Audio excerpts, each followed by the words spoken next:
You should be thanking your lucky stars my son even wanted you." Eleanor's voice sliced through the dining room so suddenly that conversation at the table choked to a halt.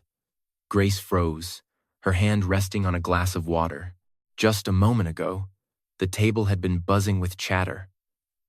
Ethan's uncle was talking about his condo renovation in Wicker Park. A cousin was complaining about the price of summer flights, and Eleanor was proudly showing off another porcelain platter she'd bought during a weekend getaway to Napa Valley. But now, all eyes were on Grace. Sunday dinner at her mother-in-law's apartment in Chicago's Lincoln Park was supposed to be a simple family gathering.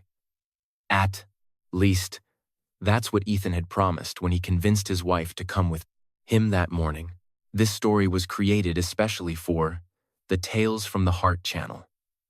Every word, every sound flows from emotion and real experience. Sit back and let this back story touch your heart. "We'll stay for a couple of hours, eat, and come back," he'd said, fastening the toques cuffs of his white shirt. "Let's not make a big deal out of it." But Grace knew these gatherings. She knew that 2 hours could easily stretch into an entire afternoon, and a simple dinner could turn into a series of questions, comments, and comparisons. Eleanor always found a reason to comment on her clothes, her job, her housekeeping, or their financial decisions.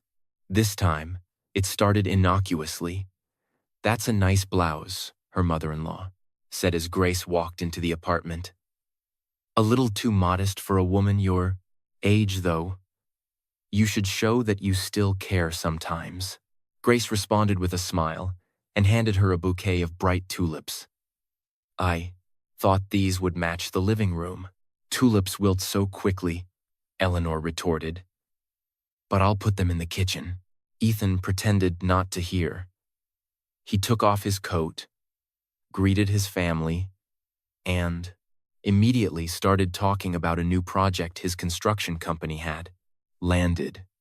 He spoke loudly, confidently, with the characteristic smile of a man who loved being the center of attention. "A whole office in the Loop," he announced. 3 floors, almost 30,000 square feet. "The client wants everything finished before fall." "I knew you could do it," Eleanor said, looking at her son with pride. Ethan always had a knack for business. Grace sat at the end of the table, adjusting the napkin on her lap. Only she knew that Ethan's company hadn't received full payment from one of its main clients for 2 months. She also knew that she had transferred the down payment for the new project's materials from her own account 3 days earlier, had promised to pay her back as soon as he got the first installment. He didn't tell his family about that.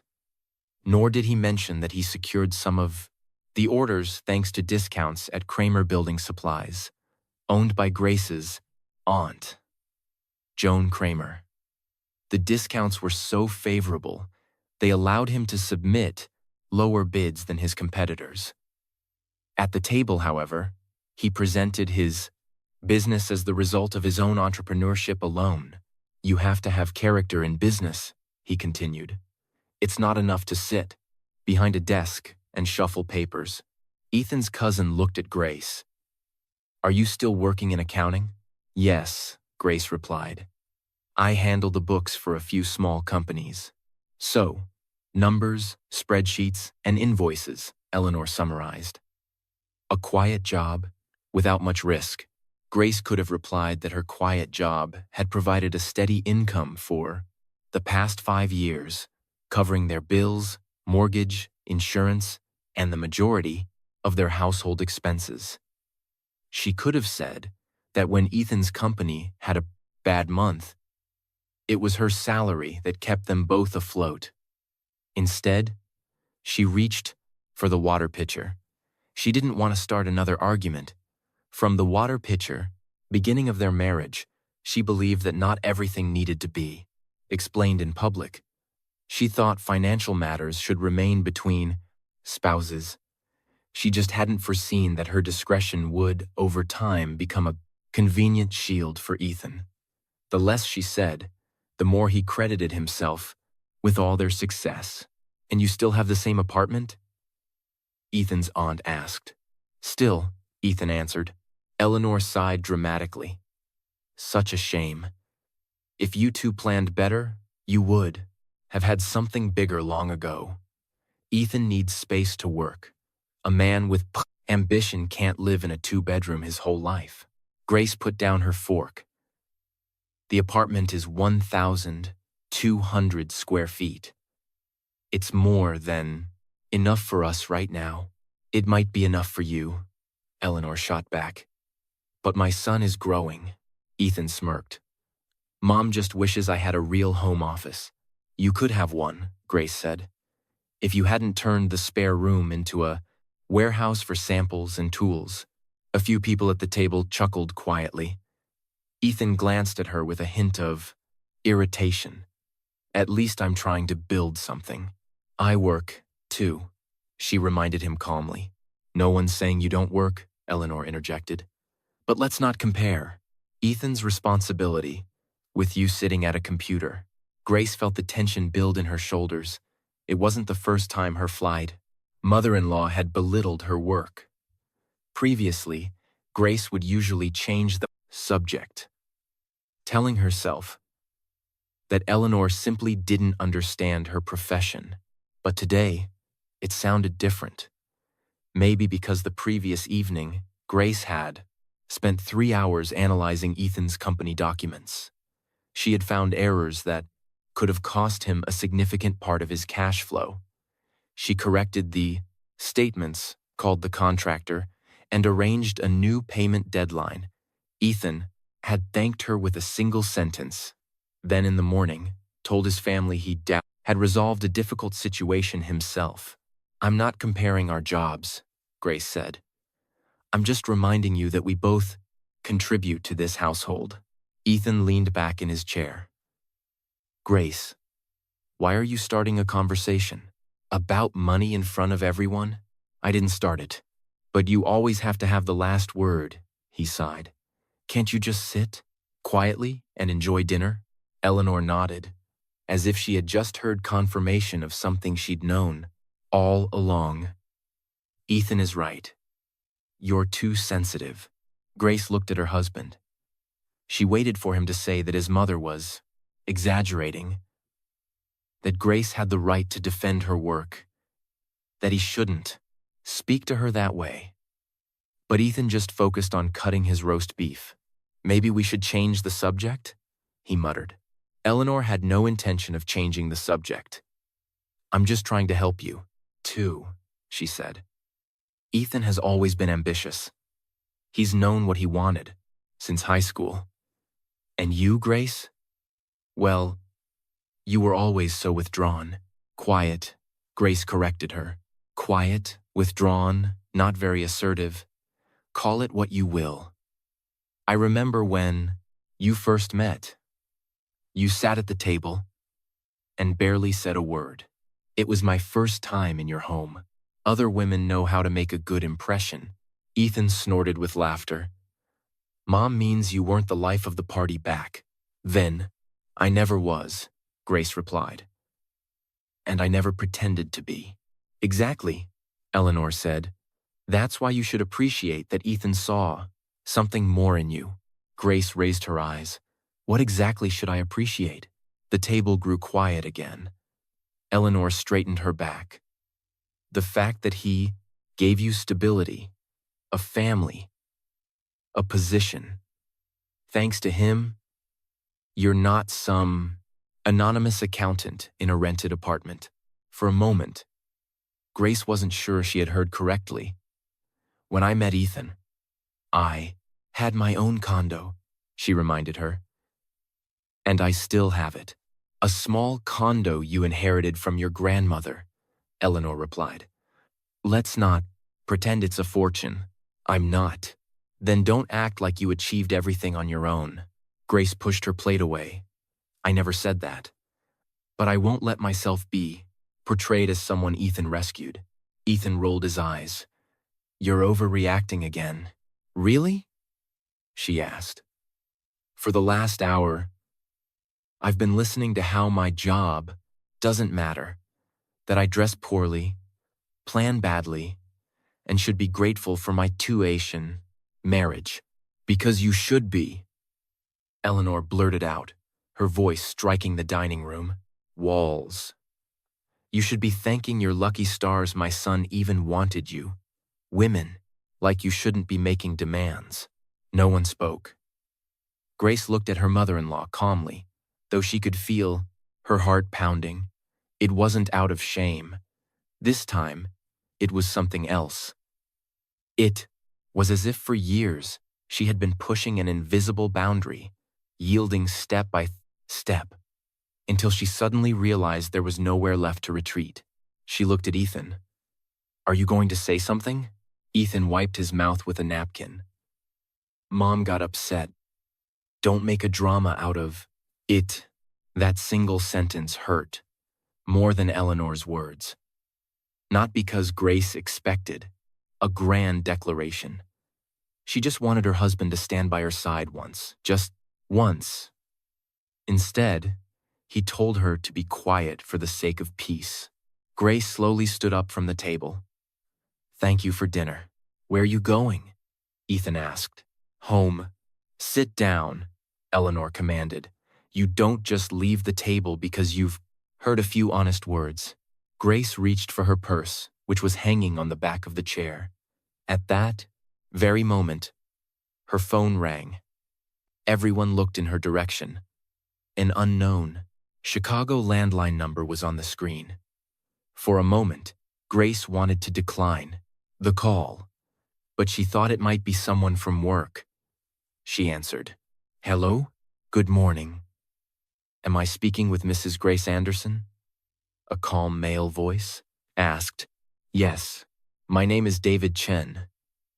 I'm an attorney. I'm contacting you regarding your aunt, Miss Yon Kramer. Grace squeezed the phone tighter. Did something happen? Your aunt has asked me to convey some important information. I would like to invite you to my office on Michigan Avenue tomorrow. The matter concerns estate, documents that require your personal presence. The table was so quiet that Grace was sure everyone could hear every word. Estate documents, she repeated. Ethan abruptly lifted his head. Eleanor narrowed her eyes. Yes, the attorney replied. Please bring a form of identification. The meeting may take about an hour. Would 10 a.m. be suitable? Grace looked at her husband, then at her mother-in-law. Just a minute ago, they were both convinced she had nothing of her own, that she should be grateful for a seat at their table. I'll be there, she said. She hung up and put the phone in her purse. What attorney? Ethan asked. Grace put on her coat. I'll find out tomorrow. But what's it about? Eleanor pressed. Grace looked at her without anger. Perhaps it's about something for which I finally won't have to thank anyone. She turned and left the apartment, leaving behind a table full of unfinished conversations and people who, for the first time, didn't know what to say. The door to Eleanor's apartment closed behind Grace quietly, almost too normally, for what had just happened. She stood in the hallway for a moment, staring at the bright numbers of the elevator. Her hands were trembling slightly, but she had no intention of going back. She knew if she opened that door again, she would hear the familiar lines, that she had overreacted, that she had misunderstood, that Eleanor meant well, and that Ethan was just trying to calm the situation. This time, she didn't want to explain anything. The elevator arrived after a few seconds. Grace stepped inside and pressed the button for the ground floor. Only when the metal doors closed did she allow herself to take a deep breath. She still held the phone in her hand. The attorney's number was in her call history. David Chen. An office on Michigan Avenue. Estate documents. Personal presence. The words didn't yet form any coherent whole. Grace stepped outside. The Lincoln Park street was quiet, though the distant hum of traffic was audible. The air smelled of rain, and heavy gray clouds hung over the rooftops of the brownstones. Before she could reach the bus stop, her phone rang again. Ethan. She stared at the screen for a few seconds before answering. "Where are you?" he asked without a greeting. "Walking to the L station. You could have waited. We were about to leave." "I didn't want to wait." There was silence on the other end. "Grace, did you really have to react like that?" he finally said. "Mom said something in the heat of the moment. She didn't say it by accident. You know her. She gets carried away sometimes. And what about you? Are you not getting carried away when you tell everyone my job is just sitting at a computer?" Ethan sighed heavily. "That was a joke. Nobody was laughing." "Okay, maybe it came out wrong, but why leave immediately?" Grace stopped at a crosswalk. "Because when I asked if you would say something, you told me not to make a drama out of it. I didn't want to fight in front of the family. So the easiest thing was to silence me. You're twisting everything again." She knew that line all too well. It always came up when Grace tried to name something directly. If she said she felt overlooked, Ethan claimed she was being oversensitive. If she asked about money, she was told she didn't trust her own husband. If she pointed out Eleanor's behavior, she learned she couldn't appreciate family. "I don't want to talk about this right now," she said. "Then at least tell me what the attorney wanted." "I don't know. He mentioned an estate. You heard as much as I did, but it's your aunt. She never mentioned anything to you?" Grace started walking again. That wasn't entirely true. Joan Kramer rarely spoke about money. Grace knew her aunt had run a building supply company outside Chicago for many years, but she never bragged about her profits or purchases. She drove a several-year-old car, lived in a house in Lake Forest, and dressed elegantly but without ostentation. To Eleanor, this meant one thing. Joan didn't have much. "Maybe it's about some old debts?" Ethan suggested. "Or just organizing documents. Maybe you should take me with you to the meeting." Grace frowned. "The attorney invited me. We're a married couple. And that's why I can't go alone? That's not what I mean. It's just that these things are better handled together." Grace heard the shift in his voice. Just a few minutes earlier, he was annoyed that she had left the table. Now he was speaking calmly, almost caringly. She knew that tone. It always appeared when Ethan needed something. "I'll go alone," she replied. "Are you really going to make a secret out of this?" "I'm not making a secret. I just want to find out what the meeting is about. Myself first. Grace, we'll talk tonight." She hung up before he could respond. On the L train, she sat by the window. Chicago drifted by outside in its calm Sunday rhythm. People walked with cups of coffee. Someone was walking a dog. An elderly man was looking at a newspaper by a newsstand. Everything looked normal, yet Grace felt that something had changed. It wasn't even the call from the Prote attorney. The most important thing was that for the first time, she had left a Frost Astley 2 family dinner without apologizing. She hadn't tried to smooth things over. She hadn't made excuses for Eleanor to herself. She hadn't worried about whether Ethan would be upset later. She had simply stood up and left. When she returned to their apartment, she stood in the hallway for a moment, looking around the interior. Light walls, hardwood floors, a shelf of books, prints they had bought years earlier on a trip to Santa Fe. She had decorated most of this place. Ethan liked to tell guests they had invested in the apartment, though a significant portion of the renovation was paid for with Grace's savings. It hadn't bothered her before. She treated their marriage as a joint project where you didn't need to constantly count who did more. Now, for the first time, she thought that maybe that was why it was so easy for others to erase her contribution.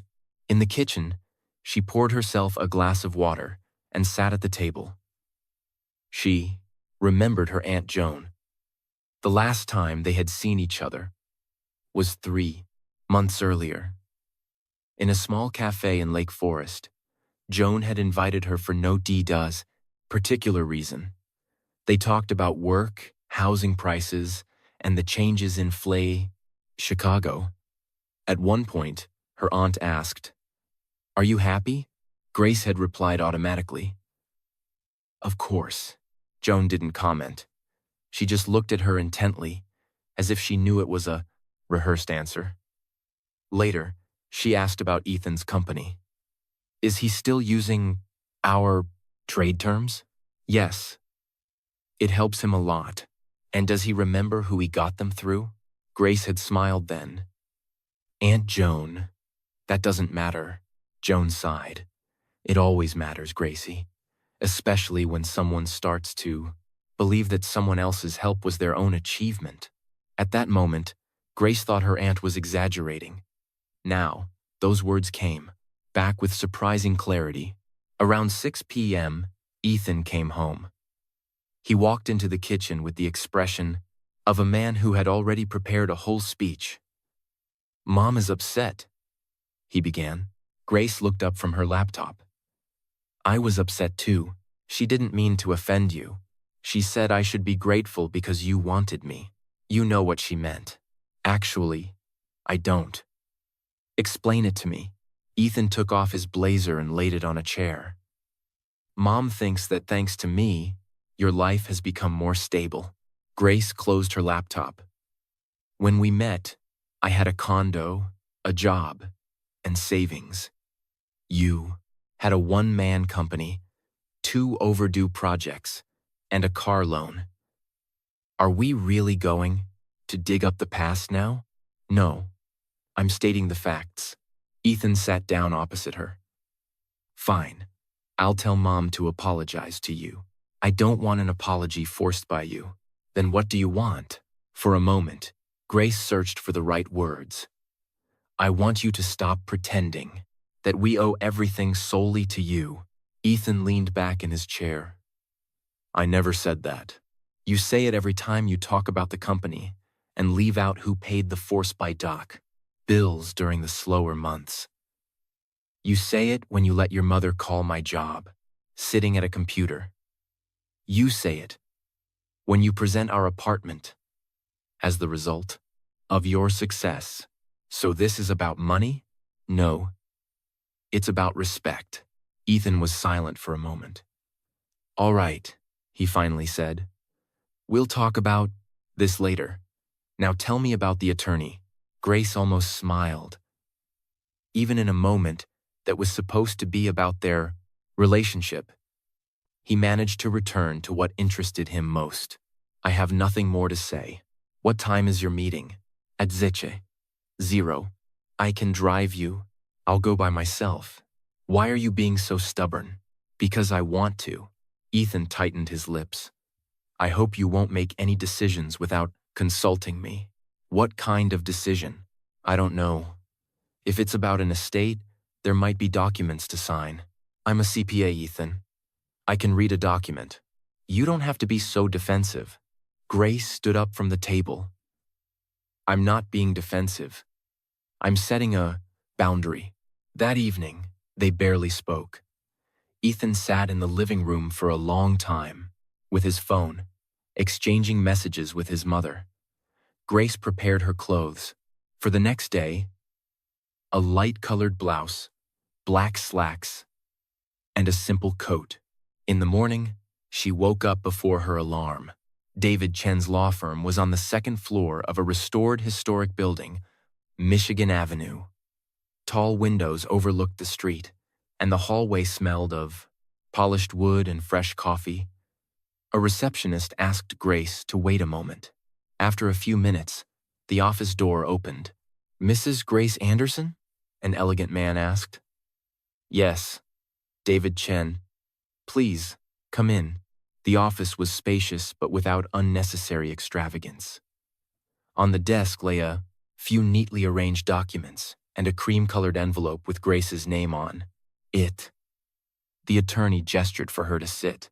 "Before we get into the details, I must inform you that the information you received today may have a significant impact on your personal and financial situation." Grace sat down slowly. "Is Aunt Joan healthy?" "Yes. Please don't worry. Your aunt commissioned the preparation of these documents herself." The attorney slid the envelope toward her. "She also asked that you read this letter first." Grace looked at her name written in Joan's distinctive handwriting. "What's in the documents?" she asked. David Chen folded his hands on the desk. "Shares in a company, real estate, and powers of attorney, which as of today grant you significantly more responsibility than you probably expect." Grace felt the air in the office suddenly become heavier. She reached for the blonde's envelope. She didn't know yet that after opening it, many of the stories Ethan told would no longer look the same. For a few seconds, Grace didn't open the envelope. She held it in her hands, looking at her name written in her Aunt Joan's characteristic, slightly slanted, script. She had known that handwriting for years. It was on holiday cards, short, notes left on the kitchen table, and old recipes Joan kept in a thick green notebook. But this time, the envelope didn't contain well wishes or a family note. "Should I read it now?" Grace asked. "That was your aunt's request," David Chen replied. "Only then will we discuss the documents." Grace carefully opened the envelope. Inside were 2 handwritten pages. She took a deep breath and began to read. "Gracie, if you're sitting in Mr. Chen's office right now, you're probably trying to understand why I never spoke to you about my plans before.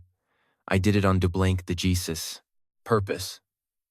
I wanted to be sure that when I made this decision, it would be based on who you really are, not on how you might act under the promise of money. For many years, I've watched you quietly help others. You never demanded recognition. Often, you didn't even say you were the one who solved the problem. You thought it was enough for the family to be at peace. That's a beautiful trait, but it can become dangerous when people start treating your kindness as en obligation. I know more about Ethan's company than you think. I know how many times you asked for extra discounts, longer payment terms, and faster deliveries. I know you never let anyone mention to him who he received them through. I don't. I want to punish your husband. I just want you to stop diminishing your own role in the life you've built together. That's why I am passing on to you what I have managed for most of my adult life. Not so you can prove your worth to anyone, but so that you yourself will never doubt it again." Grace stopped reading. The letters blurred slightly before her eyes. She placed the page on the desk and looked toward the window. Outside, Michigan Avenue pulsed with daily life. Pedestrians hurried to work. Someone stopped at a bookstore window. A bus moved slowly between cars. Meanwhile, the office was almost completely silent. "Do you need a moment?" the attorney asked. Grace shook her head. "No, please continue." David Chen opened a folder on his desk. "Miss Joan Kramer is the majority shareholder in Kramer Building Supplies. The company has been operating for over 30 years and services construction projects in Chicago and several surrounding counties." Grace knew the company's name, but to her, it was just her aunt's supply warehouse, a few storage halls, an office, and a yard where delivery trucks arrived from early morning. She had never considered the exact value of the business. My aunt mentioned she was gradually stepping back from management, she said. That's correct. Which is why she has transferred 48% of the shares to you. The remaining portion still belongs to her, but according to the prepared agreement, you receive the right to co-decide on the most important matters of the Papal Van Company. Grace looked at the documents. 48%? Yes. In practice, this means that without your consent, many key decisions regarding the company's assets, strategic contracts, or preferential terms for contractors cannot be made. The last sentence sounded particularly clear. Preferential terms, she repeated. The attorney took out another statement. Your aunt also asked me to provide you with information regarding the cooperation with Ethan Anderson's company. Grace felt a tension in her shoulders. A history of discounts, deferred payments, and special delivery rules that have been in effect for the last 5 years. Grace knew some of these arrangements. She was the one who had asked Joan for help when Ethan was just starting his company. Initially, it was supposed to last a few months. Later, the preferential terms simply remained. Does Ethan know how significant these discounts were? She asked. He knew the prices he was getting. He didn't know, however, that they weren't the result of a standard commercial agreement. He thought he had negotiated them. David Chen didn't answer immediately. The documentation indicates that on several occasions, he presented these terms to warehouse employees as the result of his own business talks. Grace looked down. She wasn't surprised, yet she felt a pang of disappointment. Ethan hadn't just accepted help. Over time, he had started presenting it as his own achievement. Does my aunt want to terminate the cooperation with his company? She asked. Miss Kramer has not made such a decision. As of today, you will be able to co-create it. She only noted that all existing privileges should be formally reviewed by the board. Grace turned a few pages. Next to Ethan's company name were percentage, discounts, payment deadlines, and delivery dates. In some months, payment deferrals reached 90 days. Without these terms, her husband's business could have had serious problems maintaining liquidity. Just the day before, Ethan had been telling his family at dinner that his success was the result of courage, character, and negotiating skills. Not once did he mention Joan, and not once did he mention Grace. That's not all, the attorney said, reaching for the next folder. Your aunt has also transferred 2 commercial properties in Chicago to you. One is in the Place Formation, West Loop, the other in the South Loop. Both are leased under long-term agreements. Grace stared at him in silence. 2 properties? Yes. The rental income will be deposited into an account designated by you, starting next month. I didn't know my aunt owned them. Miss Kramer never placed much importance on informing the family about her investments. That was a mild way of putting it. Joan could talk for 20 minutes about the price of tomatoes at the farmer's market, but not mention a word about buying a property. The attorney opened the next document. There is also the house in Lake Forest. Grace looked up. My aunt's house? Miss Kramer retains the right to use it for the rest of her life. However, ownership has been transferred to you. Of course, this doesn't mean anything. Will change for your aunt. She will continue to live there and make all day-to-day decisions. Grace felt she was running out of words. Why did she do this now? Because she wants to put her affairs in order while she can do so herself, consciously. I must stress that her health is good. This is not a reaction to a sudden event. It is a planned decision. What is the total value of all this? David Chen handed her a separate document. The exact valuation can fluctuate, especially for the shares.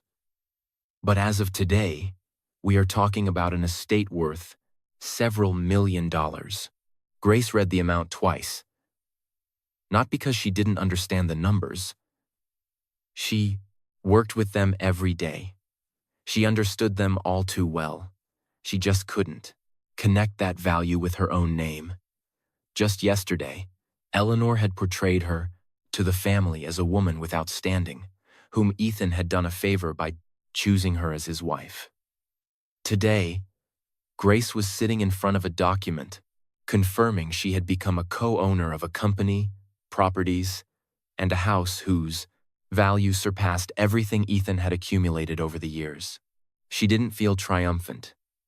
She felt the weight of responsibility. "I don't know if I'm ready," she said quietly. The attorney smiled slightly. Your aunt anticipated that reaction. He took out a small tablet and placed it on the desk. She prepared a recording for you. Joan appeared on the screen, sitting in her living room. Behind her was a bookshelf and a large window overlooking the garden. Grace pressed play. "Gracie," Joan began, "if you're saying right now that you're not ready, it means you still confuse self-confidence with talking loudly about your own successes." Grace smiled involuntarily. "For years, you've handled the books for companies larger than Ethan's. You've solved problems before others even noticed them. You know how to listen, and you check the facts before making a decision. Those are the qualities of a good owner, not a weakness." Joan grew serious on the screen. "I'm not asking you to humiliate anyone. I'm not asking you to use this inheritance as an argument in a family feud. I'm just asking that, for the first time, you make a decision without asking if Ethan and his mother will be happy with it." The recording continued for a few more minutes. Joan talked about the warehouse, employees, development plans, and people Grace could trust. At the end, she said, "Money doesn't change a person as much as people say. More often, it reveals who they already were. This applies both to the person who receives it and to those who suddenly learn of its existence." The screen went dark. Grace sat in silence. After a moment, David Chen slid a document acknowledging receipt of the folder toward her. "You don't have to make all the decisions today," he said. "Please take the copies, read them calmly, and consult with your own lawyer if you deem it necessary. And Ethan, assets transferred in this manner remain your separate property. Your advisor will explain the detailed issues. The most important thing, however, is that your husband does not automatically gain the right to manage these assets." Grace signed the acknowledgement. The attorney closed the documents and handed her the folder. It was heavier than it looked. When she left the law firm, her phone screen showed 6 missed calls from Ethan and 3 texts from Eleanor. The first read, "I hope you don't sign anything without consulting the family." The second, "Ethan knows best how to manage such matters." Grace read them calmly. Then she put her phone in her purse. She didn't reply. For the first time in many years, she had a decision before her that no one could make for her. When Grace left the attorney's office, Chicago looked exactly the same as it had an hour earlier. On Michigan Avenue, pedestrians passed each other in a hurry. A delivery driver carried boxes into a restaurant, and a small line formed in front of a bakery. No one knew that the woman walking down the sidewalk with a navy blue folder under her arm had just received shares in a large company, 2 properties, and the right to make decisions that could determine the future of her husband's business. Grace didn't feel richer. She felt more observant. She sat down in a small cafe near Millennium Park and ordered a tea.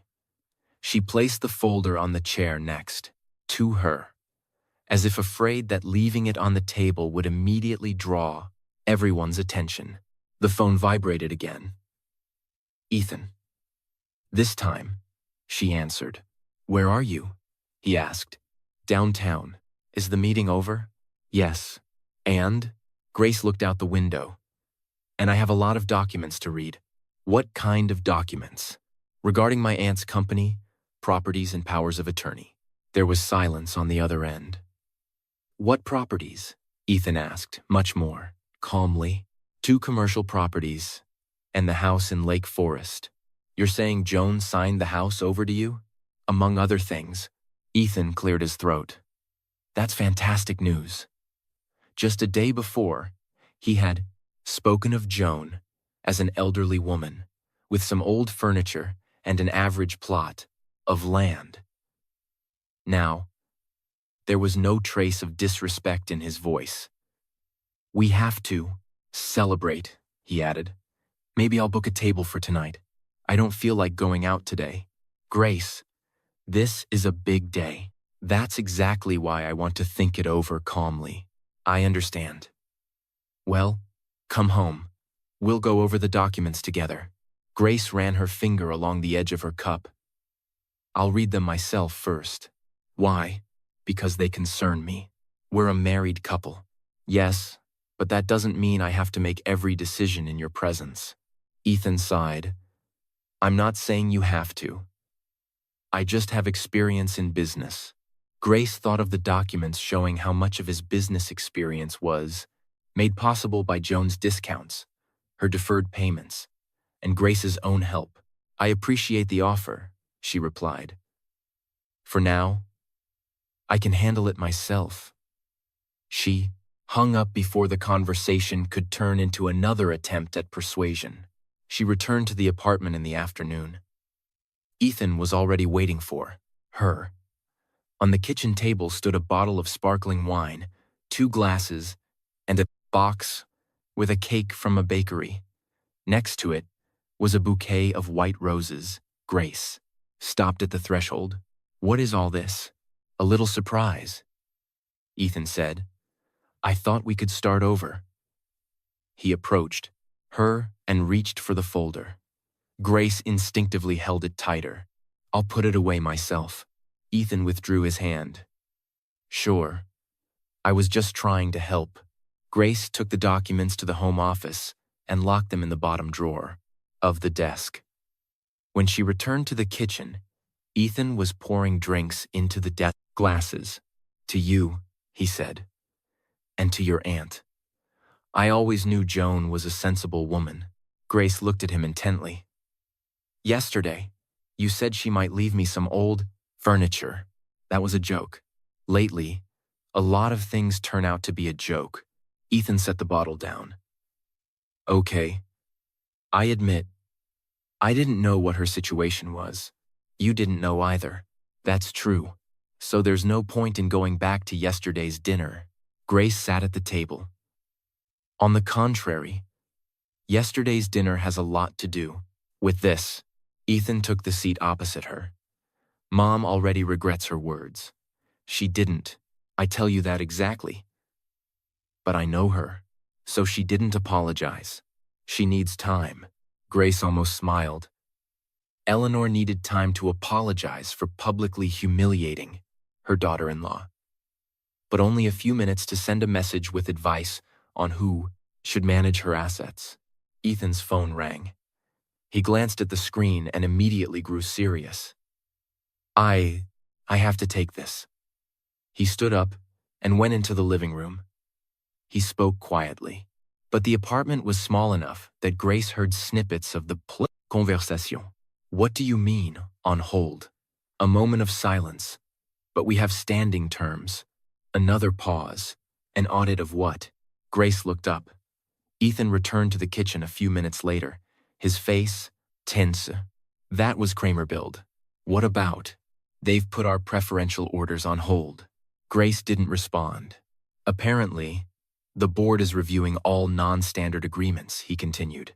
New deliveries will be processed at the standard price list until they finish the audit. That sounds reasonable. Ethan looked at her in disbelief. Reasonable? I have signed contracts with clients. Material costs were calculated based on the old rates. If the terms were non-standard, The company has the right to review them. Since when are you an expert on how a supply company operates? Since today, I'm its co-owner. The sentence was spoken calmly, but its effect was immediate. Ethan fell silent. Co-owner? He repeated. My aunt transferred 48% of the shares to me. 48%? And you didn't tell me that on the phone? I said I received documents concerning the company. Ethan stood up and walked to the window. Did you order this audit? No. The decision was prepared beforehand, but I have the right to participate in further arrangements so you can restore our terms. Grace rested her hands on the table. He didn't ask if she could handle the new responsibility. He didn't ask how she felt. He didn't congratulate her on the plus shares. He immediately wanted to know what she could do for him. I want to see the full documentation first, she replied. But you know my company. I know a part of it. I don't know the basis for all the discounts, payment, terms, or exceptions that were applied over the last few years. Those were normal business negotiations. The documents suggest otherwise. Ethan turned around abruptly. What documents? The discount summary.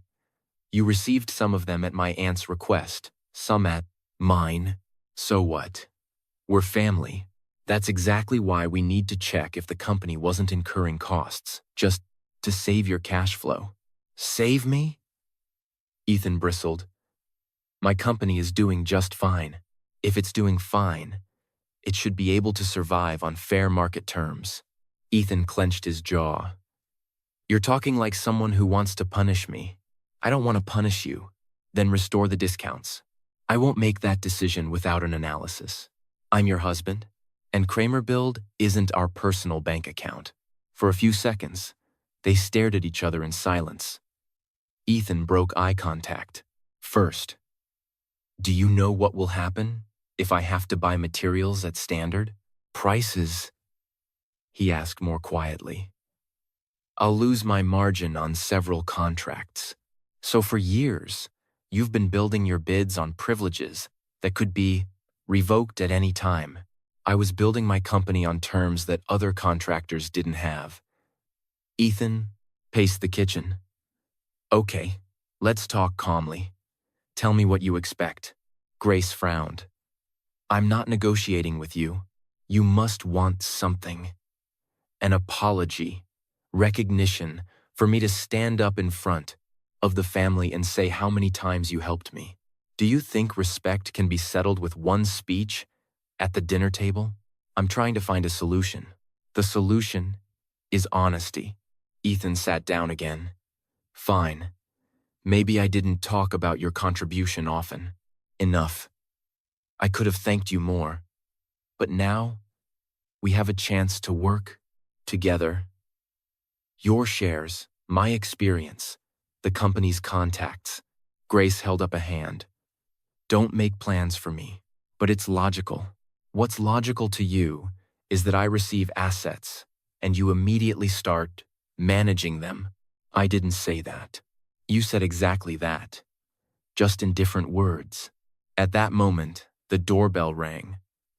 Ethan looked at his watch. Are you expecting someone? Grace shook her head. He opened the door.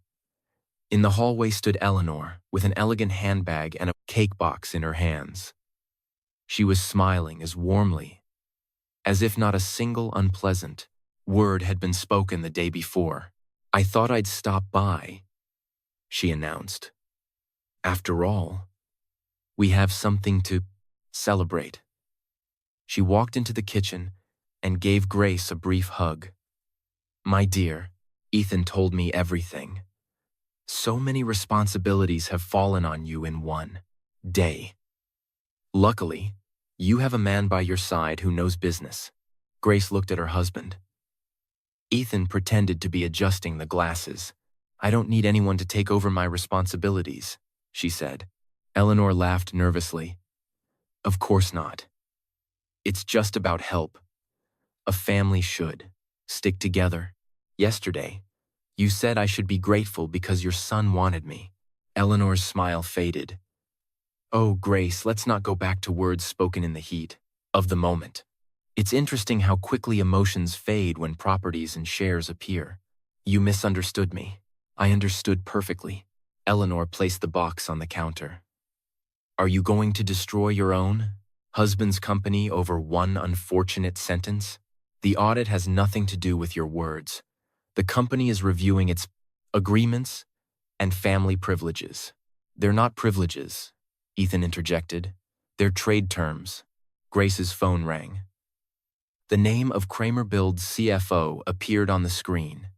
She answered in front of them. Good afternoon, Mrs. Anderson, the man said. We've sent you the preliminary report. We found several agreements that require urgent clarification. One of them concerns Mr. Ethan Anderson's company. Grace looked at her husband. What exactly requires clarification? Among other things, overdue payments and orders approved outside the standard procedure. There will be a board meeting tomorrow. We need your decision on whether the cooperation should continue on the current terms. I will be at the meeting, Grace replied and hung up. Eleanor looked at her with concern. Ethan turned pale and leaned his hands on the table. What overdue payments? Grace asked. Her husband didn't answer right away, and it was that silence that told her more than all his previous assurances. What overdue payments? Grace repeated. Ethan remained silent.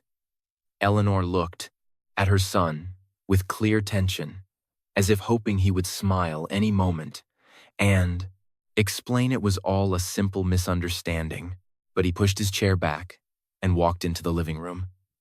We're not going to discuss my company's business in front of my mother, he said. Grace looked at him calmly. A moment ago, Mrs. Eleanor was supposed to help us manage my assets. Now suddenly, financial matters are private? I didn't say I wanted to manage anything, Eleanor interjected. I just wanted to support you with some good advice. Yesterday, you also thought you were giving me good advice. Eleanor pressed her lips together. Ethan walked to the window and pulled back the curtain, though there was nothing outside that required his attention. There are 2 unpaid invoices, he finally said.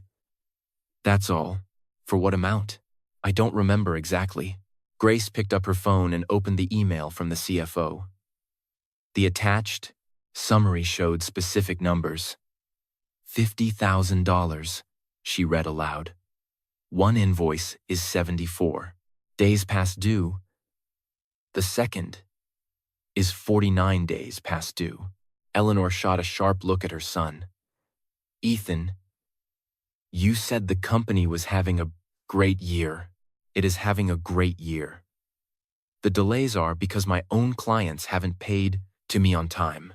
And yet you continued to place new orders, Grace noted, because I had to fulfill my contracts, without informing the supplier that you didn't have the funds to settle previous debts. Don't talk to me like I'm a client in your office. In this matter, that's exactly what you are. Ethan turned from the window. Are you really going to treat your own husband like a random contractor? I'm going to treat the company like a company. Eleanor sighed. Grace, a marriage can't operate like the IRS. People help each other. We've been helping Ethan for 5 years. We've been helping? Ethan repeated. I don't recall you working on a construction site or finding clients. I didn't just transfer money. I corrected your financial statements, asked for discounts, and convinced my aunt to extend payment deadlines. No one asked you to do that. Grace didn't respond for a moment. The statement was almost absurd. Ethan had Poxon 161616 come to her countless evenings with his laptop, asking her to take a look at his spreadsheets. He had called her when he was short on funds for materials. He had asked if she could talk to Joan about another delivery. Now, he was presenting it all as her own unsolicited initiative. You're right, she said. No one forced me to help, but that doesn't mean you can later claim you did it all by yourself. Ethan looked around the kitchen as if he had suddenly run out of arguments. I'll explain everything to the board tomorrow. I will be at that meeting. You don't have to come.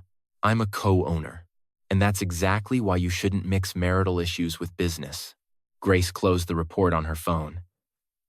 You're the one who has been mixing them for years. You used family terms, but presented them as the result of your own negotiations. Ethan glanced at his mother. We'll talk later. Eleanor understood she should leave, but before putting on her coat, she turned to Grace. I hope you won't make a rash decision. A man's success is also his wife's success. Grace replied without hesitation. It's a shame that yesterday, a wife's success wasn't her husband's success to you. Eleanor had no answer. The next day, Grace arrived at the Kramer Build headquarters a few minutes before 9 a.m. The company was located on the outskirts of Chicago in a modern building connected to large warehouses. She had been there before, but always entered through a side door, visiting her aunt or handling one of Ethan's requests. This time, the receptionist stood up and greeted her formally. Good morning, Mrs. Anderson. The board is waiting for you. That short sentence made her realize how much her position had changed. In the conference room, 5 people were seated. The CFO, a corporate lawyer, the head of sales, the logistics manager, and David Chen, who was there too, explained the formal rules of the share transfer. Printed reports lay on the printed reports. Tout table. We have reviewed the cooperation with Mr. Anderson's company, the CFO began. The problems go beyond just the 2 invoices.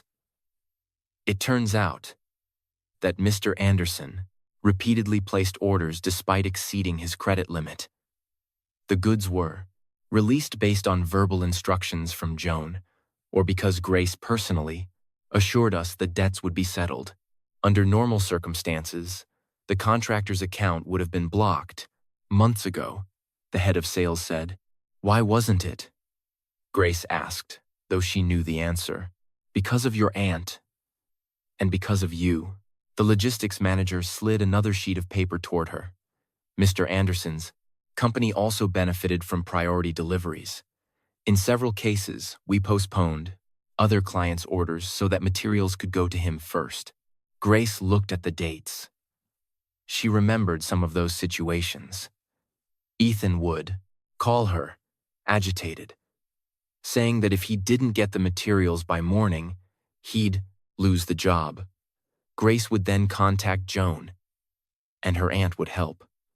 Later, Ethan would say he had arranged for an express delivery himself. Did the other clients know why their orders were being postponed? She asked. No, the manager replied. Grace felt a sense of discomfort. She didn't want help for her husband to come, at the expense of people who paid according to their contracts. From today on, there can be no exceptions without the formal approval of the board, she said. Ethan's company must also adhere to standard rules. The CFO nodded. Should we begin the procedure to recover the arrears? Grace hesitated for only a moment. First, please propose a realistic repayment schedule. No additional discounts, no new credit deliveries, and no priority over other clients. A reasonable solution, David Chen commented. This wasn't revenge. Grace didn't want to shut down Ethan's company or publicly humiliate him. She just wanted to break the system where his business was, shielded from the consequences of his bad decisions. After the meeting, she called her aunt. Joan answered almost immediately. How do you feel? She asked, like someone who has helped more than she should have for years. That's a start. Did you know about the arrears? I knew the situation was getting worse. That's why the board started the POD. Grace moved to an empty room next door. Why didn't you tell me earlier? Because every time I brought up Ethan, you defended him. You had to see the documents for yourself. I could have harmed other clients. You were helping your husband without knowing the full picture. Now you know it. Grace closed her eyes. I'm afraid everything will fall apart. What exactly? Ethan's company, our marriage, the family, Joan replied after a brief pause. If something only exists because you constantly hide the truth and cover for someone else's mistakes, then maybe it was already broken long ago. It's just that no one wanted to admit it. That evening, Ethan came home late. He didn't say hello, just placed an official letter from Kramer Build on the table. They've blocked my deliveries, he said, until a repayment schedule is signed. Do you know what this means for my contracts? It means you need to get your finances in order. I could lose clients because of you, because of unpaid invoices. You could have warned me before the meeting. I asked you about the arrears yesterday. You didn't answer honestly. Ethan sat down heavily. We don't need to talk about this with witnesses. Grace frowned. What witnesses? Mom invited the family over on Sunday. She thinks we should clear the air. A family vote on company finances? Don't mock me.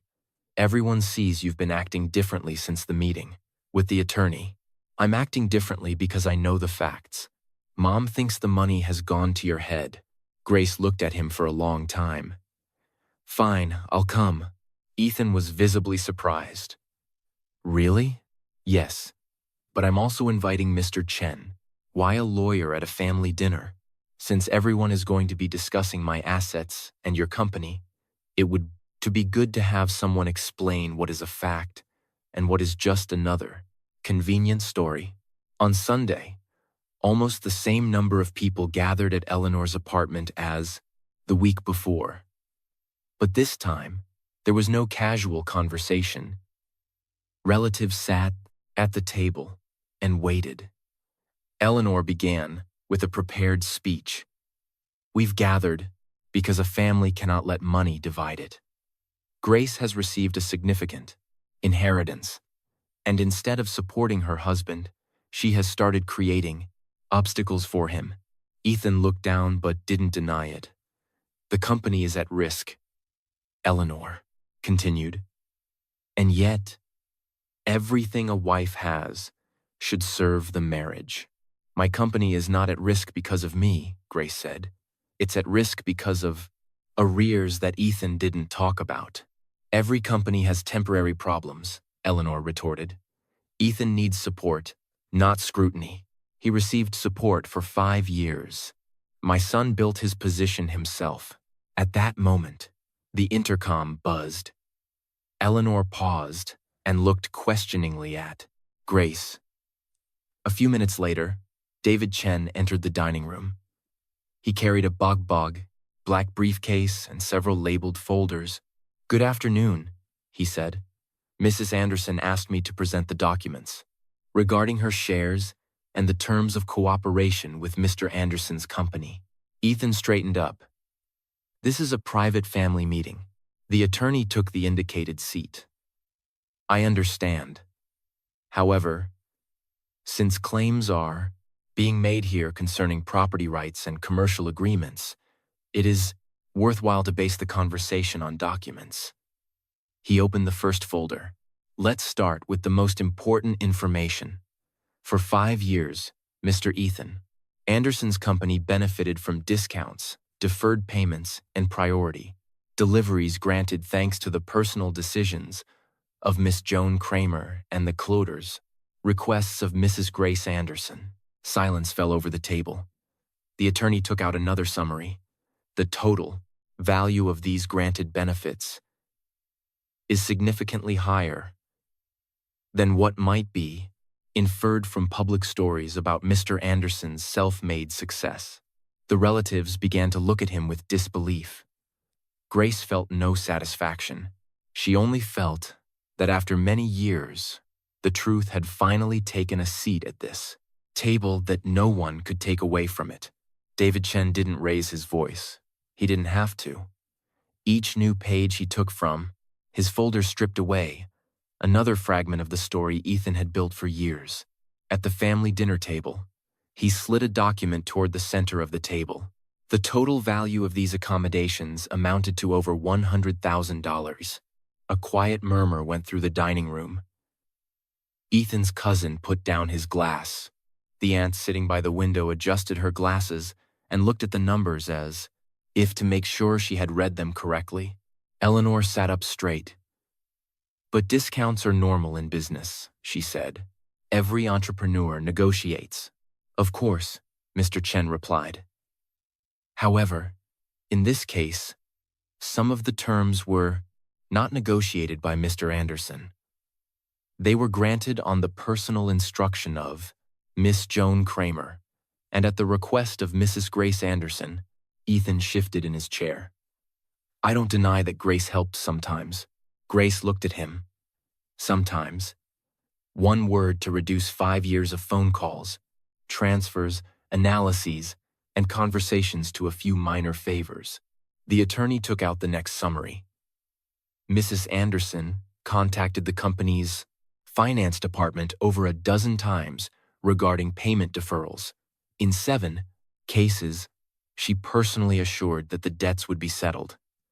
On 3 occasions, she also transferred funds to Mr. Anderson's company account before deliveries were completely blocked."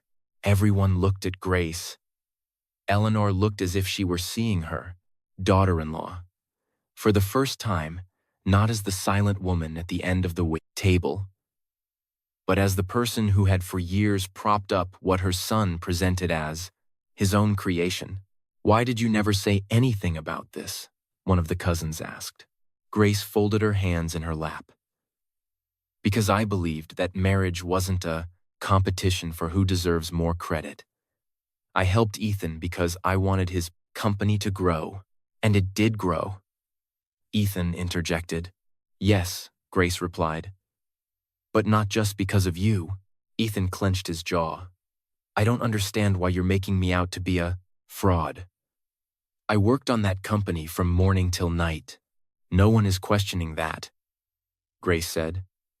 "The problem is, you let the family believe that I contributed nothing. I never said that." Eleanor looked down. She was the one who had said it, repeatedly. She had called Grace's work sitting at a computer. She had presented her son as the man who provided his wife with stability and position. But Ethan had never corrected. "Here, you didn't have to say it directly," Grace replied. "It was enough that you sat there, silently." Silence fell over the table again. David Chen closed the first folder. "There remains the matter of the assets transferred to Mrs. Anderson," he said. "To be clear, the shares, properties, and rights indicated in the documents belong to her. Mr. Anderson cannot manage them or make decisions on her behalf." Eleanor suddenly softened. "Of course, we don't want to take anything from Grace," she said, her tone almost warm. "We were just concerned about taking care of the family together." Grace looked at her intently. Just a week ago, her mother-in-law believed that her daughter-in-law should be grateful for a seat at this table. Now she spoke to her gently, almost cordially, as if not a single harsh word had ever passed between them. "Gracie," Eleanor continued, "we all make mistakes. I too can be too harsh, sometimes, but you're like a daughter to me." Ethan's cousin raised his eyebrows. Grace remembered dozens of family dinners, and not a single moment when Eleanor had treated her like a daughter. She never asked about her successes, never defended her from comments. She never thanked her for paying for her trips to the spa when Ethan had a bad stretch. "Like a daughter?" Grace repeated. "Maybe I haven't always been able to show it," Eleanor replied. "But I've always wanted what's best for you. Yesterday, you wanted what was best for me by telling me I should be grateful because your son wanted me." Eleanor shifted uncomfortably. That was an unfortunate sentence. It was a summary of what you've been saying for years. There's no point in dredging up the past. The past matters when someone tries to rewrite it. Ethan pushed his chair back. All right, that's enough. Mom said she was sorry. I didn't say that. Eleanor noted. Ethan looked at her with irritation. Mom, of course you're sorry. She corrected herself quickly. If Grace felt hurt, not if, Grace interrupted.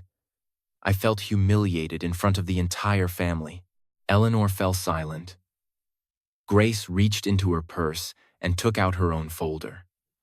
A simple gray binder where she kept bank statements and summaries of household expenses. She placed it on the table. Since we're talking about facts today, let's show all of them. Ethan looked at the binder with unease. What is that? Transfers from the last 5 years. She opened the first page. Car payments, $20,000. Mortgage payments, for the months your company wasn't bringing in. Income, $30,000. Private insurance, gas, dues, and a few of the company's amater. Overdue debts, another $25,000. Eleanor stared at the numbers without a word. Grace turned the page. On top of that, your trips. Eleanor, the kitchen renovation in this apartment, and the new furniture for the living room. You didn't have to do that, Eleanor said quietly. That's right. I didn't have to. I did it because I believed we were family, and now you're holding it over our heads? Ethan accused. Grace looked at him calmly. I'm not holding it over your heads. I'm correcting the image you let everyone create for years. What image? That you support me. That thanks to you, I have an apartment, stability, and a position. That without you, I would be nobody. Ethan opened his mouth, but didn't answer. Tell them now, she added. Tell the family how many times you asked me for a transfer, how many times I corrected your bids, how many times I called my aunt so your workers would have materials. The next day, I'm not going to participate in this spectacle. This isn't a spectacle. This is the bill for your silence. Mr. Chen closed his briefcase. He knew his role was over. The documents had been presented. The rest was up to the family. Ethan stood up and walked to the window. Fine, he said after a moment. You helped me. Grace waited. You helped me a lot, he corrected himself. The company wouldn't have grown so fast without you. Eleanor lowered her head. Maybe sometimes I let people think I did it all myself, Ethan continued. But I didn't want to diminish you. Then what did you want?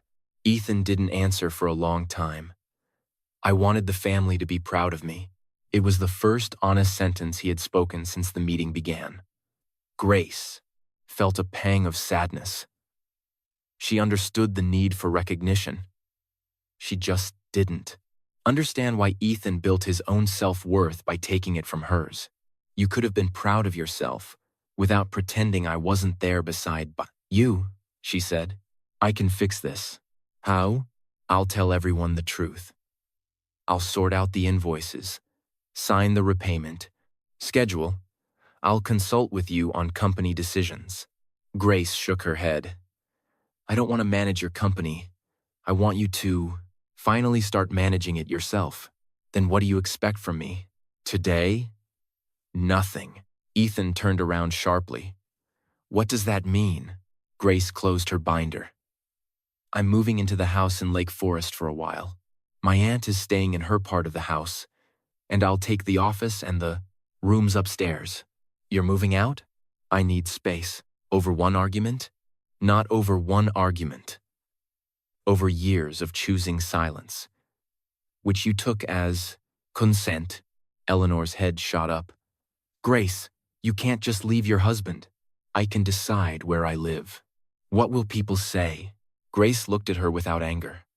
For years, I worried more about that than about how I felt. That was a mistake. Ethan sat down again. For the first time that day, he didn't look like a businessman trying to regain control. He looked like a man who understood that not every loss can be stopped with another promise. Is this the end? He asked. Grace replied after a moment. This is the end of a life where I was supposed to. I'll be grateful for someone else's charity. She stood up from the table and put on her coat. Eleanor watched her in silence. She no longer tried to convince her that her son had done her a favor. This time, everyone knew who had been helping whom for years. Grace left the apartment without rushing.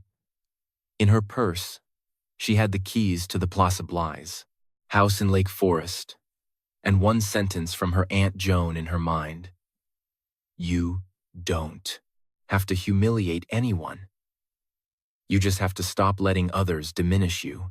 The next morning, she was scheduled to enter the Kramer Build headquarters for the first time, not as the owner's relative, nor as the wife of a contractor. She was going to enter under her own name. On her first morning in Lake Forest, Grace woke up before her alarm. For a clear moment, she didn't know where she was. Instead of the sound of cars from a Chicago street, she heard the rustling of trees and the quiet tap of a branch against the window. Bright light streamed through the tall windows of the upstairs room, falling on the hardwood floor and unpacked boxes. She hadn't brought much with her. A few clothes, documents, her laptop, favorite books, and a porcelain mug from her grandmother. The rest remained in the apartment she had, called their shared home for years. Grace didn't want to make all her decisions in one day. She didn't know yet if her separation from Ethan would be a moment needed to sort out her emotions or the beginning of a completely new life. But she knew that for the first time, she didn't have to rush an answer just because someone demanded one. She went downstairs. Joan was already sitting at the kitchen table. In front of her was a pot of tea, 2 cups, and a plate with toast and cream cheese. You're up early, she said. I couldn't sleep. That's good. A person who has a sleepless night at least doesn't waste it on snoring. Grace smiled for the first time in days. Her aunt poured her tea. Do you regret it? She asked. Grace sat down opposite her. Moving out? Telling the truth. Grace thought for a moment. I regret that I was silent for so long. Joan nodded. That's an honest answer. On the table was a printout of the agenda for the upcoming Kramer Build board meeting. Grace was scheduled to attend it later that day. I'm afraid everyone will expect me to know what to do right away, she admitted. They won't. How can you be so sure? Because people who really know what they're doing understand perfectly well that no one knows all the answers. Joan slid a document toward her. You don't have to prove you're the smartest person in the room. You just have to ask the questions that others avoid. Grace thought of Ethan. For years, she hadn't asked many questions. She didn't want to embarrass him. She didn't want to sound like a controlling wife. When she saw discrepancies in his statements, she corrected them herself. When money was short, she made a transfer. When the company was late with a payment, she asked her aunt for patience. She solved problems before Ethan had to face them. Now she understood that help without boundaries doesn't always teach responsibility. Sometimes, it just postpones the moment when a person should see the consequences of their own decisions. She arrived at the Kramer Build headquarters before 9 a.m. At the board meeting, she didn't take a seat at the end of the table. The head of sales showed her a chair next to Joan. They discussed new contracts, storage costs, and the planned modernization of the ordering system. Grace listened, attentively, took notes, and asked brief questions. She didn't try to take over the conversation. But when the CFO presented a proposal for further cooperation with Ethan's company, all eyes turned to her. "Mr. Anderson has signed the repayment schedule," he said. "The first installment was paid on time. He is also asking for the opportunity to place new orders with payment in advance." Grace reviewed the document. "Is this solution available to other contractors with arrears?" "Yes," the director replied. "If they are repaying their debts according to the debts plan, in that case I agree. Without family discounts and without priority delivery." Joan said nothing, but a look of approval appeared in her eyes. Grace had no intention of destroying her husband's company. She didn't want to use her position to settle personal scores. Ethan was to be given the exact same opportunities as other entrepreneurs. No more, no less. After the meeting, the head of sales stopped Grace in the hallway. "Was right," she said. "About what?" "She claimed you wouldn't make decisions based on anger." Grace looked through the glass at the warehouses. "Anger passes quickly, but a bad decision can last for years." That afternoon, Ethan called. Grace didn't answer right away. She waited until she finished reading a report, then called him back. "Thank you for letting us order materials," he said. "I didn't make an exception. Those are the rules for all companies on applies repayment schedule." "I know." There was none of his old self-assurance in his voice. "I cleared out the warehouse I was renting unnecessarily," he continued. "I also sold the second company car. I'm talking to clients about changing deadlines. Those are sensible decisions. I should have made them sooner." Grace didn't reply. "I found your old spreadsheets," Ethan added. "The ones you used to prepare for me in the evenings. Only now did I see how many times you warned me about these same problems. I warned you, and I said you were overreacting." "Yes," Ethan sighed. "I'd like to meet." Grace walked to the window. In the garden, Joan was talking to the gardener about pruning roses. The day was ordinary and peaceful. Not long ago, Grace would have agreed to a meeting immediately, fearing that a refusal would be seen as a lack of goodwill. Now, she didn't have to respond under pressure. "We can talk next week," she said, in a neutral place. "Okay, just the two of us. I understand. And not to talk about shares, properties, or discounts." There was silence on the other end. "Then what about? About whether we can be a couple where one person doesn't have to become smaller so the other can feel important?" Ethan replied only after a moment. "I want to try. Wanting is a start, not proof." They hung up calmly. A few days later, she met him in a cafe in Lincoln Park. Ethan had arrived early. He didn't have any documents with him or a phone placed demonstratively on the table. He looked tired, but for the first time, he didn't try to hide it. "I apologized to the employees," he said. "I told them that some of the delays were due to my bad decisions." Grace raised her eyebrows. "How did they react?" One of the managers said they all knew. Despite the seriousness of the situation, Grace smiled slightly. "People usually know more than we think. Mom wants to talk to you too." "I'm not ready yet." "I understand." That word sounded different than before. Ethan didn't try to convince her. He didn't make excuses for Eleanor. He didn't say Grace was overreacting. "I don't expect you to come back right away," he said. "Actually, I have no right to expect it. I just want you to know that I see things now that I didn't want to see before." "Like what?" "That I let my mom diminish you because it made me look better. That I took your help for granted. And that when you started setting boundaries, I saw it as an attack." Grace listened intently. She didn't know yet if his change would be lasting. Sincere words could be a beginning, but they were no substitute for time and consiste d'action. I need peace, she said. You'll have it, and I don't know what my decision will be. Ethan nodded. I understand. This time, Grace believed he really did. Eleanor called a week later. She didn't start with excuses or questions about the inheritance. I wanted to apologize, she said, without any ifs or justification. Grace was silent. I said you should be thankful my son wanted you, Eleanor continued. That was cruel and untrue.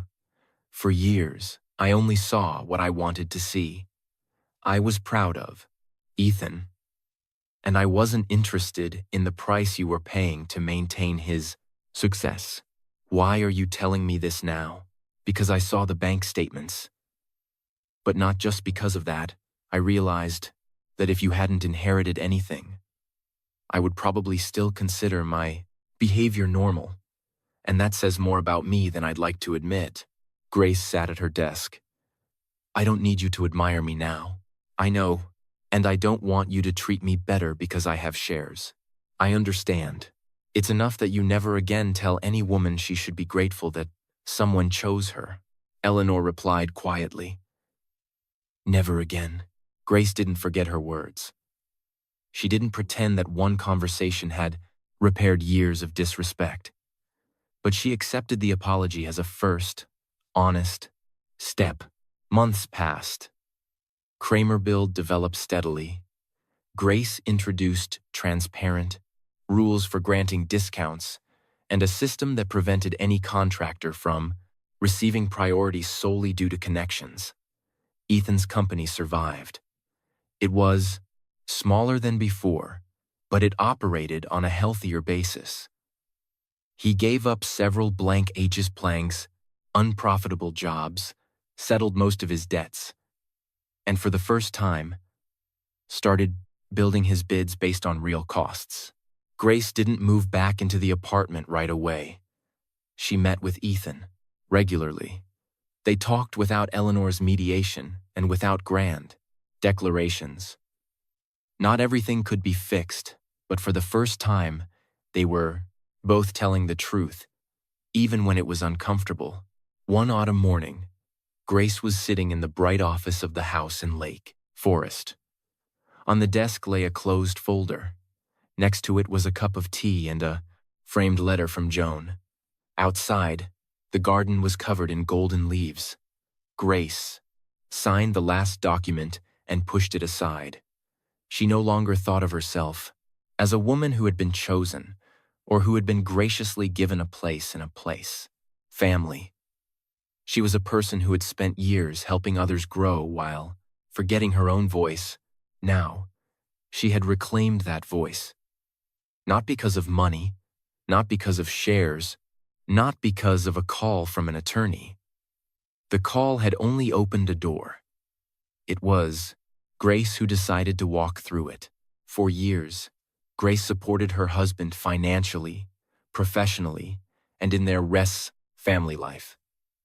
But her discretion allowed Ethan and Eleanor to create a convenient narrative in which she was the dependent and grateful one. It was only the documents transferred by Joan that revealed Ethan's success was largely based on his wife's help and family privileges. However, Grace did not use her new position for revenge. She introduced fair rules, allowed Ethan to face his responsibilities, and set the boundaries that had previously been lacking. The most important change was not the inherited assets. It was the awareness that respect should not depend on a bank account, balance, a last name, or whether someone deems us good enough. Sometimes the greatest victory is not defeating another person. It is reclaiming the right to decide your own life. And how would you judge Grace's decision? Should she give Ethan another chance, since he began to admit his mistakes? Or after so many years of disrespect, should she have closed that chapter for good? Write in the comments which of Eleanor's words were the most unfair to you. If this story has made you reflect, please leave a like, subscribe to the Blanks.com channel, and turn on notifications so you don't miss the next stories about with people who found their voice just when others were sure they would remain silent forever. Thank you for listening to this story created especially for the Secrets of Marriage channel. If it moved you, leave a trace, a comment, a subscription, or a thought, because that's how the next stories are born.